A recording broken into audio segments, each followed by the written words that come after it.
Oh, all this week, we're shining a light on celebrities making a big impact, using their wealth and fame to help those in need. The material girl herself, Madonna, is making a huge investment in a country that has given her much in return. Lena Cho sat down with Madonna for a special series, Big Stars, Big Giving. Hey there, Lena. Hey there, Christy. Good morning from New York. You know, a lot of people know that Madonna has adopted 2 children from Malawi, David and Mercy, but few people know just how charitable she is. She really doesn't talk about it that much, but she is changing lives in that small African nation ravaged by poverty and AIDS. She's building a school there, and for the first time, she's talking about it. She's a woman who only needs one name. So you're Madonna. No, I'm not. Yes, you are. Madonna has spent most of her life being provocative. But these days, nothing is more important than her children. 2 of them adopted from Malawi, a small African nation where more than 500,000 children are orphaned by AIDS. All of those orphans, I mean, 1 million. I would love to take them all home. Yes, if I could.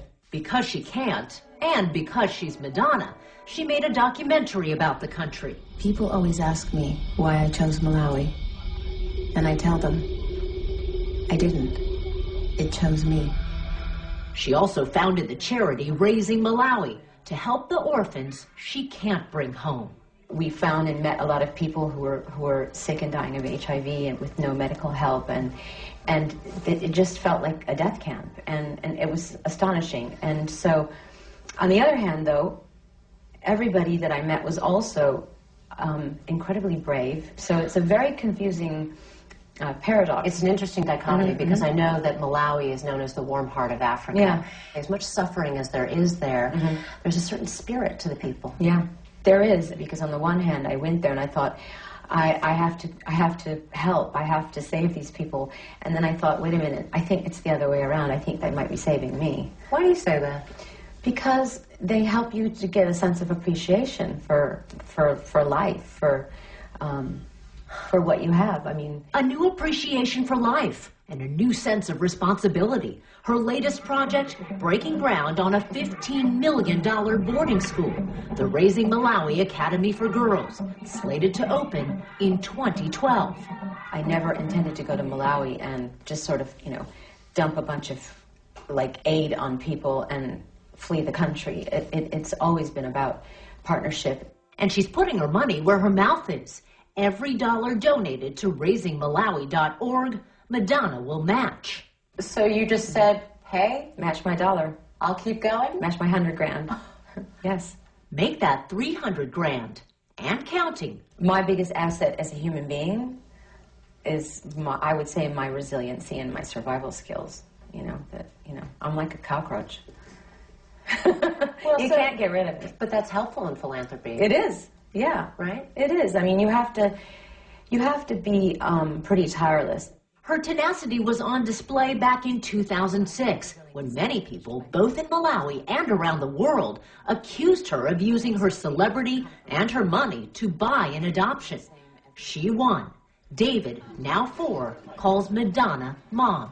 It seems that a lot of the things I do end up being controversial, even when I don't mean them to be. Right. Does it hurt your feelings? Hurt my feelings. I don't know if it hurts my feelings. I think sometimes I'm pretty prepared often for some of the things I say and do. I go, I know this is going to freak some people out, but then other things I do, like adopting a child who's about to die, I don't think I'm going to get a hard time for, and I do. Yet Madonna says she'll take the criticism if it means one more child in Malawi gets to go to school, survive, and thrive. Do you ever get overwhelmed by all of the work that needs to be done? Because it seems like you help one kid and there's like 1,000 more standing in line. Yes. And it can be overwhelming. Yeah, it can. I mean, sometimes it stops you dead in your tracks and you think, oh my God, I can't do this. But then I see the success rate. I talk to the people in Malawi whose lives have been changed, and that just helps me and keeps me going. You know, I asked Madonna, after being in the spotlight for more than 3 decades, how aware is she today of her celebrity? Is it something she thinks about all the time? Well, she told me, I'm aware of it when I'm on the red carpet. I'm aware of it when paparazzi is waiting outside my door. And Christy, she says, I'm aware of it when I have an opportunity like this to talk about my work. What's interesting is I asked her, Christy, why an academy for girls? And she told me when she went to Malawi, one of the first things she's noticed was that women were doing all the work. They were the ones with the baby strapped on their back. They were the ones raking the dirt, and yet there were no opportunities for education. She saw that, she thought that was wrong, and she wanted to do something about it.